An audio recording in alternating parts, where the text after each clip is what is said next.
আজকে আমরা আমাদের নিজেদের বাগানের শাক রান্না করব। এখন আমরা ডাটা করতেছি।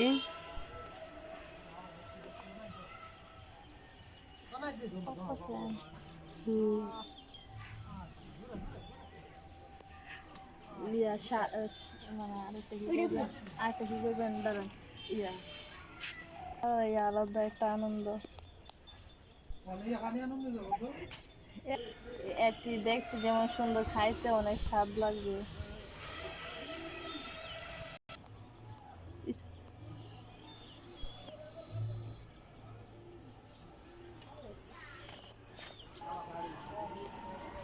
আর একটা মজার বিষয়, আজকে আমরা ডাটা পাড়তে গিয়ে লাউয়ের চারা তুলে ফেলছি।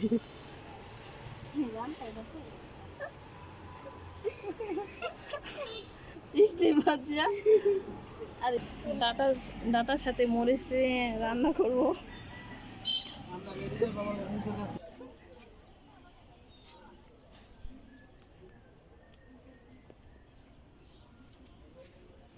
ডাটার সাথে মরিচ দিলে অনেক আলাদা একটা টেস্ট আসবে। এখন আমরা ডাটাগুলো পেরে নিয়ে এসেছি, এখন বানাবো, তারপর আবার আপনাদেরকে দেখাবো।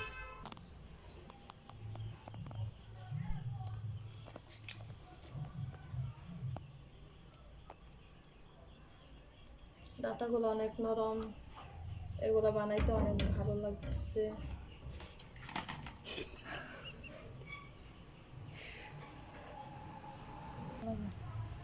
আমরা কয়েকজন মিলে ডাটাগুলো বানাচ্ছি। এই যে দেখছেন, এই যে প্রায় শেষের দিকে আমাদের ডাটা বানানো শেষ হয়েছে। এখন আমরা রান্নায় চলে যাব।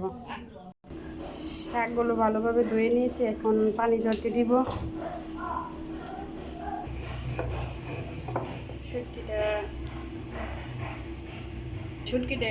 শুটকিটা বেটে নেওয়া হচ্ছে, আর শুটকিটা বেটে দেওয়ার জন্যই তরকারিটার স্বাদ আরও বেড়ে যাবে।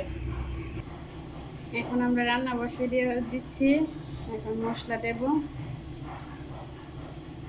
মশলাটা পরিমাণ অনুযায়ী, আমরা জাল খাই এর জন্য আমরা মরিচটা একটু বেশি করে দিচ্ছি।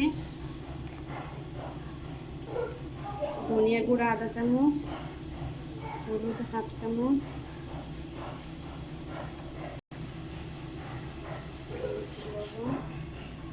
আর ওই সময় যে বেটে রেখেছিলাম শুটকিটা,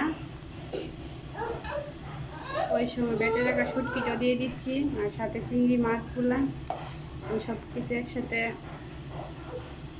একটু কষিয়ে নেব।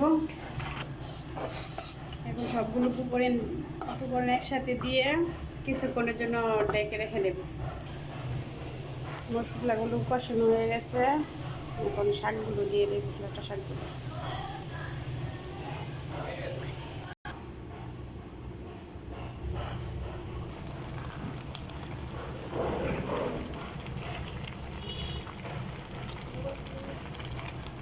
আদা চেঁচা করে রসুন, পেঁয়াজ আর মরিচ দেওয়া হয়েছে। আমাদের তরকারি রান্না শেষ, এখন আমরা পরিবেশন করে